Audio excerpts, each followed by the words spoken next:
हरे शिव शिव शिव भन्ने बानी बसाइदेऊ, कैलाश धाममा आउँछु प्रभु बाटो देखाइदेऊ। शिव शिव शिव भन्ने बानी बसाइदेऊ, कैलाश धाममा आउँछु प्रभु बाटो देखाइदेऊ। बोले श्री कैलाशपति भगवान को जय, स्वस्थानी परमेश्वरी को जय। जय स्वस्थानी माता। समादरणीय वन्दनीय भक्तजनहरू, हामीले अत्यन्त कारुणिक प्रसंग श्रवण गर्दै आइराख्दा आज हामी सप्तम अध्यायमा प्रवेश गर्न गइराखेका छौं।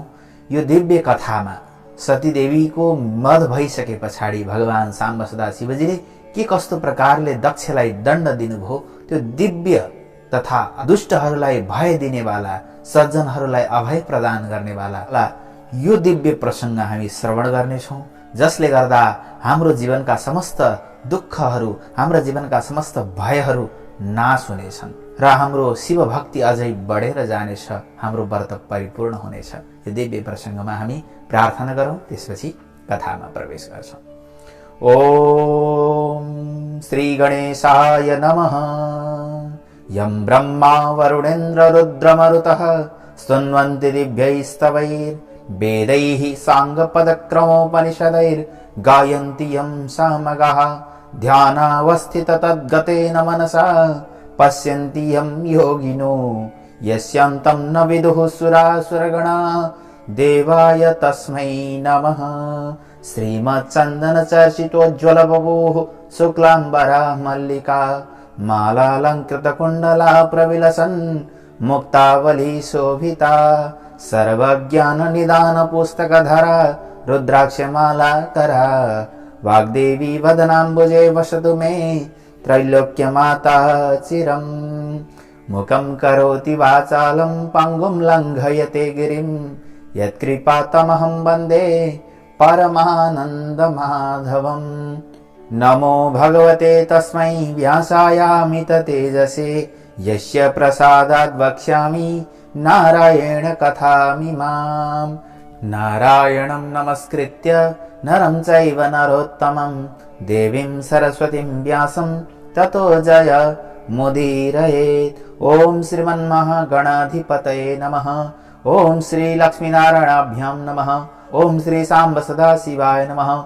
ओम श्री गुरुचरणकमलेभ्यो नमो नमः। अथ सप्तमो अध्याय। अगस्त्य ऋषिका समक्षमा कुमारजी आज्ञा गर्दै भन्नुहुन्छ, हे अगस्त्य मुनि, सती देवीले त्यसरी प्राण त्याग गरेको देखेर देवता, यक्ष, गन्धर्व, किन्नर, नाग, दैत्य र ऋषि मुनि सबैको सातो उड्यो र अचम्म पनि भए। अहो, साह्रै अनर्थ भयो भनेर विचार गर्दै थिए।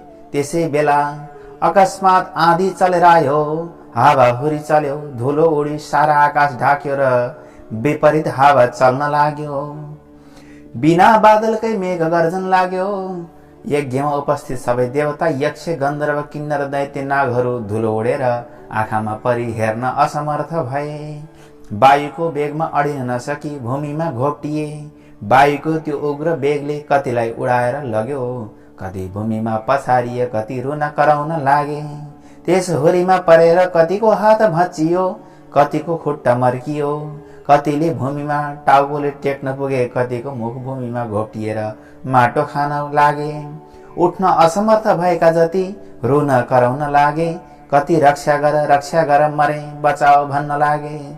यस्ता प्रकारले यज्ञमा उत्पाद भएको केही बेरपछि हुरीको वेग कम भयो र दक्ष प्रजापतिले चिन्ता गरी सबै छोरी ज्वाइँलाई डराउनु पर्दैन भनी सान्त्वना दिइसकेपछि चित्त व्याकुल गरी अब कसो गरौँ भन्दै गुरु बृहस्पति कहाँ गएर बिन्ती गरे, हे गुरु, अनर्थ भयो, अब कसो गर्ने, असम्भव कुरा प्रत्यक्ष भयो भन्दै भयभीत स्वरमा कराउन लागे। त्यसै बेला नारदजीले सती देवीले अग्निकुण्डमा हावा फाली प्राण त्याग गरेको देखि हावा भन्दा पनि बेगले शीघ्र कैलाश पुगी महादेवका चरणमा दण्डवत प्रणाम गरी उभिरहे। अनि हे नारद, तिमी के भन्न आएका? भन, किन मौन भइरहेका छौ? यस्तो शंकरजीको आज्ञा सुनि हात जोडेर नम्र स्वरमा बिन्ती गरे, हे ईश्वर, हजुरकी प्राणप्रिय सतीदेवी दक्ष प्रजापतिको यज्ञाग्निमा आमा फालेर प्राण त्याग गर्नुभयो।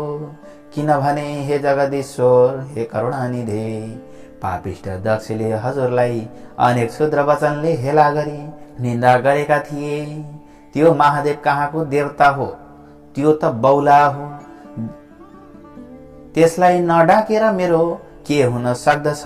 मेरा 33 कोटी छोरी ज्वाइँ ब्रह्मा विष्णु आदि छँदैछन्, कस्तै भए पनि म त्यसलाई डाक्ने होइन, इत्यादि अनेक दुर्वचन बोलेको सुन्दा सहन नसकी क्रोधले युक्त भएर भूमिमा लात्ताले हानी यज्ञको परिक्रमा गरी कसैको पनि मुखतर्पण नहेरी केवल हजुरको नाम शिव शिव भन्दै यज्ञाग्निमा हाम फाली प्राण त्यागिन्। हे शम्भो, हे प्रभु, हजुरको डरले अग्निले देह डढाउन सकेका छैनन्, दग्ध गर्न सकेका छैनन्, केवल प्राण छोडेर अग्निकुण्डमा शयन गरे झैं सुतिरहनु भएको छ। हे ईश्वर, यही कुरा बिन्ती चढाउन आएको हुँ। हे चन्द्रमौली, अनर्थ भयो, अब के गर्ने?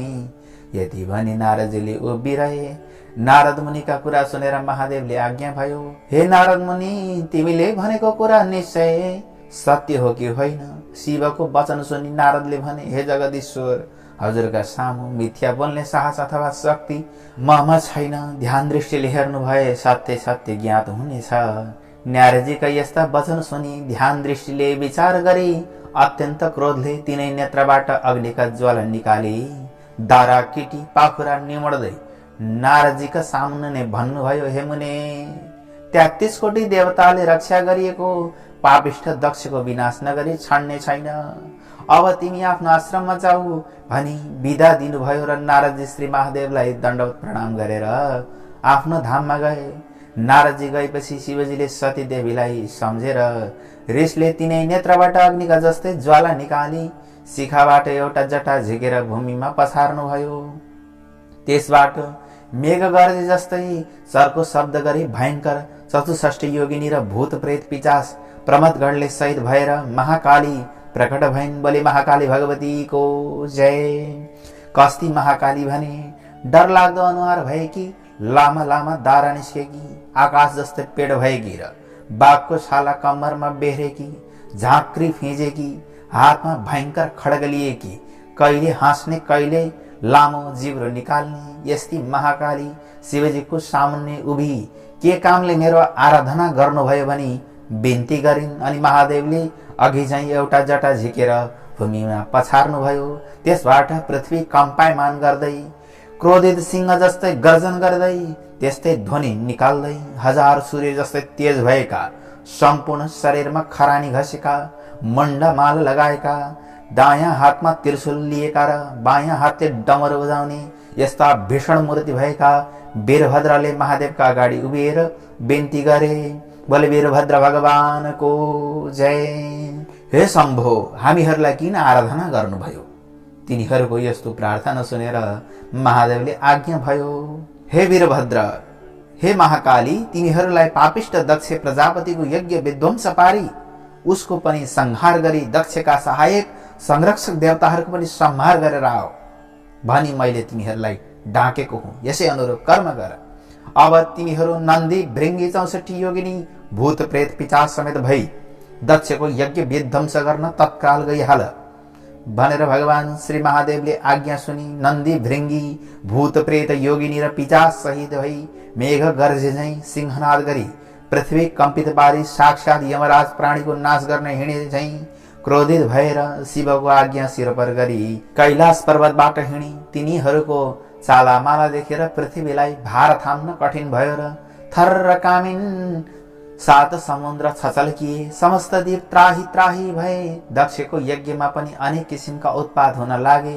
आकाशमा काग र गिद्ध मण्डलाकार गरी उड्दै कराउन थाले। स्यालहरू आँखा र मुखबाट आगोको ज्वाला निकाल्दै कराउन र दुगर्न लागे। रगतको वृष्टि भयो, रगतकै वर्षा भयो, विपरीत वायु चल्न थाल्यो। यस्तो उत्पात हुन लागेको देखेर यज्ञ मण्डपमा बसेका सबै हाहाकार गर्दै यताउता भाग्न लागे। स्त्री बालक बुढाहरू भाग्न नसकी भूमिमा घोप्टिएर रुन कराउन लागे। कोही अझ के हुने हो भनेर डराई त्राही त्राही गर्न लागे। ठिक त्यसै बेला शिवको आज्ञा पाएर उन्मत्त भएका वीरभद्र र महाकाली नन्दी भृङ्गी आदि शिवका गणहरू मेघ गर्ज जस्तै गर्जदै हात्तीका बाथामा सिंह पसे झैं दक्षका यज्ञमा पुगेर दक्षद्वारा डागिएका देवता यक्ष गन्धर्व किन्नर नाग दैत्य सहित परस्परमा जुरे। त्यो देखेर दक्षका कन्याहरू देवकन्या नागकन्या ब्राह्मण ऋषि मुनि आदि सबै त्राही त्राही नारायण नारायण भन्दै कोही रोई कराई 10 दिशातिर भाग्न लागे, कोही भाग्न नसकेर लडे, कसैको हात खुट्टा भाँचियो, कोही टाउकाको भरले पल्टेर माटो खान लागे, कति मूर्छा परी असहाय जस्तै भूमिमा लडिरहे। तर विष्णु प्रवृत्ति देवता यक्ष गन्धर्व किन्नर आदि सबैले दक्ष प्रजापतिको रक्षा गर्न शस्त्र अस्त्र लिएर वीरभद्र महाकाली माथि प्रहार गर्न लागे। यसरी परस्परमा घमासान संग्राम भयो। इन्द्रादि देवताहरूले कुन कुन अस्त्र प्रहार गरे भन्ने इन्द्रले इन्द्रास्त्र, अग्न्यास्त्र, देव्यास्त्र, वरुणास्त्र, पाशुपतास्त्र, ब्रह्मास्त्र, तोमर, गदा, खड्ग र मुसल, नागपाश आदिले वीरभद्र महाकाली र 64 योगिनी भूत प्रेत प्रमथगण र विषम ज्वर आदि विषम ज्वर माथि प्रहार गरे। यस्ता तरहले आफूमाथि शस्त्रास्त्र प्रहार गरेको देखेर वीरभद्रका गणहरूले पनि कठोर स्वरले गर्जेर यक्षका सैन्य भित्र पसी जति भेटेका उतिको टाउको समाती निमोठी हात खुट्टा भाँची मुड्कीले रगत छदाई देवताहरूको संहार गरे। महाकालीले प्रत्यक्ष काल झैं खड्कली वर्षकालको प्रचण्ड मेघ गर्जी सिंहनाद गर्दै मृगका फौजमा सिंह पसे झैं र सुकेका परालमा आगो लागे जस्तै गरी दक्षका सेनाको संहार गरिन्।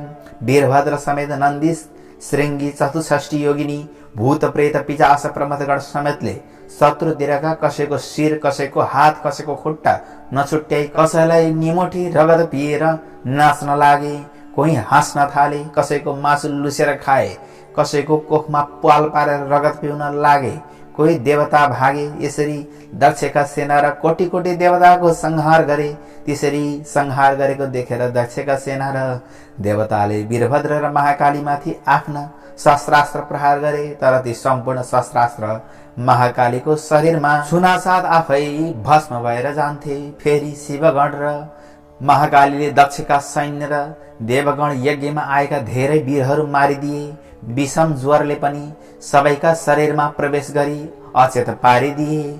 अनि वैकुण्ठका स्वामी श्री विष्णुले सम्पूर्ण देवता यक्ष गन्धर्व किन्नर दैत्य नाग सहित एक दक्षका सबै सेना अचेत भएको देखेर आफ्नो देहबाट शीत ज्वरो अर्थात् ज्वरोलाई कम गर्ने शीतल ज्वरो उत्पन्न गरेर सबैलाई सचेत गराउनु भयो। फेरि अनेक शस्त्रास्त्र लिएर बत्तीमा पुतली गए झैं वीरभद्र महाकाली माथि जाइ लागे। वीरभद्रले पनि त्रिशूलले सिंहनाद गर्दै सुकेको खरमा आगो लगाए झैं एकै क्षणमा दक्षका अनेक सेनाहरू काटी मारिदिए। तिनमा कसैको शिर छैन, कसैको हात छैन, कसैको खुट्टा छैन।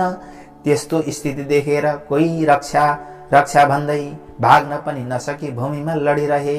यसरी सबै देवताहरूको संहार गरी अन्य दैत्यहरूलाई समाती अग्निकुण्डमा होम्न लागे। वीरभद्रले यसरी दक्षका सेना देवता यक्ष दानव गन्धर्व किन्नरहरूको नाश पारी यज्ञ समेत ध्वस्त पारिदिएको हेर्न नसकी श्री विष्णुले राता राता आँखा पारी नागले चाहिँ निश्वास फेर्दै प्रलयकालको अग्नि जस्तै भई बायाँ हातले पाञ्चजन्य शङ्ख बजाई दाहिने हातले कौमुदकी गदा उठाई संहार कालका रुद्र जाइ लागे जस्तै वीरभद्रका सेनामाथि जाइ लागे। त्यो देखेर देवता यक्ष गन्धर्व किन्नर नाग आदि सबै र दक्ष प्रजापतिका सेनाले धन्य धन्य विष्णु तिम्रो जय जय होस् कल्याण होस् भन्दै आफ्ना शस्त्रास्त्रले श्री विष्णुको सहायतामा लागेर कठोर युद्ध गरे। त्यस्तो देखेर महाकाली ऋषिले आगोको ज्वाला झैं डरलाग्दो तेज प्रकट गरी खड्गले जाइ लागिन्। त्यो देखि भूत प्रेत पिशाच प्रमथगण डाकिनी साकिनी र 64 योगिनी सबै युद्ध गर्न लागे। जस्तै ठुलो हावा चल्नाले मेघ टुक्रा टुक्रा हुन्छ त्यस्तै दक्षका सेना देवता दैत्य गन्धर्व किन्नर नाग आदि 10 दिशामा भागे। तब विष्णुले निर्धक्कसित वीरभद्रको छातीमा कौमुदकी प्रहार गरे। त्यो गदा वीरभद्रको छातीमा बज्र नगयो अनि ती मूर्छा परी भूमिमा ढले। फेरि श्री विष्णुले नन्दी भृङ्गी 64 योगिनी भूत प्रेत पिशाच प्रमथगणका उपर शङ्खको चर्को शब्दका साथ शस्त्रास्त्र प्रहार गरे। त्यसरी विष्णुको प्रहारले कति लडी भूमिमा पल्टे, कति मूर्छा परे, कति भागे त्यो देखेर दक्ष प्रजापतिका सेनाले धन्य धन्य विष्णु भनी स्तुति गरी पुष्पवृष्टि पनि गरे। भगवान विष्णुले यहाँ किन युद्ध गर्नुभयो भन्ने प्रसङ्गमा पुराणान्तरमा के प्रसङ्ग आउँछ भने दक्षलाई भगवानले यज्ञ संरक्षणको वरदान दिनुभएको थियो। त्यसै कारणले गर्दा भगवानले चाहिँ दक्षलाई यज्ञ संरक्षण गरिदिनु पर्ने बाध्यात्मक परिस्थिति थियो। यसरी भगवान अगाडि बढिराख्नु भएको थियो। अब कथा अगाडि बढ्छ। तब विष्णुले पाञ्चजन्य शङ्ख बजाए। मूर्छा भइरहेका वीरभद्र महाकालीका कानमा देवता यक्ष गन्धर्व किन्नर दक्षका सेनाले सकुल ध्वनि र धन्य धन्य विष्णु भनी स्तुति गरेको शब्द पर्यो। चेतना फर्क्यो। आफ्ना सैन्य कोही भूमिमा ढलेका, कोही भाग्न लागेका र कोही के कसो गरौँ भनी अन्यल नपरेको देखि अत्यन्त क्रोधित भई काल सदृश त्रिशूल हातमा लिई विष्णुलाई लक्ष्य गरी बेगले प्रहार गरे। त्यो त्रिशूल विष्णुका छातीमा लाग्यो। त्यसको कष्ट सहन नसकी नवद्वारबाट रगतको धारा बगाई विष्णु मूर्छा परि ढले। उनी मूर्छित भएपछि वीरभद्रले प्रलयकाललाई मेघ झैं गर्जन गरी दक्षका सेनामाथि जाइ लागे। आफ्ना गण समेत मिलेर कोटी कोटी देवताहरूको संहार गरे। वीरभद्र गर्जेको शब्द उनका गणहरू नन्दी भृङ्गी प्रमथगण समेतका कानमा पर्यो र बिउजी उभिएर हेर्दा रणभूमिमा विष्णु मूर्छा परेका र वीरभद्रले दक्ष सैन्य र देवताहरूको संहार गरेको देखेर धन्य धन्य वीरभद्र भनी आफ्ना शस्त्रास्त्र लिएर दक्षका सैन्यमाथि जाइ लागे। त्यसरी अत्यन्त भयंकर युद्ध भयो। कस्तो युद्ध भयो भने हे मुनि महाकाली र वीरभद्रले र उनका सेना समेत जाइ लागे। कसैको टोपी समातेर पछाडि खड्गले हानी मारे, कसैलाई मोड्कीले नै मारे। 64 योगिनीले पनि कतिलाई निमोठेर मारे। कसैको काखीमा पाल पारेर रगत पी मारे। कसैलाई पकडी अग्निकुण्डमा होमिदिए। यस्ता प्रकारले देवता यक्ष गन्धर्व सैन्य किन्नरको नाश गरेर वीरभद्रका सैन्यले जय जयकार भनी कराएको शब्द मूर्छा परेका श्री विष्णुको कानमा पर्यो र मूर्छाबाट उठेर हेर्दा वीरभद्र र महाकालीले यज्ञ विध्वंस पारी देवताहरू र दक्षका सैन्य समेत नाश गरेको देखि अत्यन्त क्रोधित भई राता राता आँखा पारेर हे पापिष्ठ, आज तेरो नाश गरेर दक्षको यज्ञ पूर्ण पारी सबै देवता यक्ष गन्धर्व नाग आदि सबैलाई सन्तोष दिनेछु। आज एकादश रुद्र तेरो सहायक भएर आए पनि रक्षा गर्न सक्ने छैनन्। सम्पूर्ण दुष्टको संहार गर्ने यो एक चक्र देखिस् भनी सुदर्शन चक्र देखाए। विष्णुले भनेको यस्तो क्षुद्र वचन सुनेर वीरभद्र रिसले चुर भई भन्दछन्, हे पापिष्ट विष्णु, सम्पूर्ण दुष्टको नाश गर्ने चक्र भनेर देखाइस्। तेरो पराक्रम माफिक यो चक्र मेरा उप प्रहार गरेर हेर। मुखले भनेर मात्र केही हुन सक्दैन। यस्तो वीरभद्रको वचन श्री विष्णु रिसाई वीरभद्रलाई ताकेर सुदर्शन चक्र प्रहार गरे।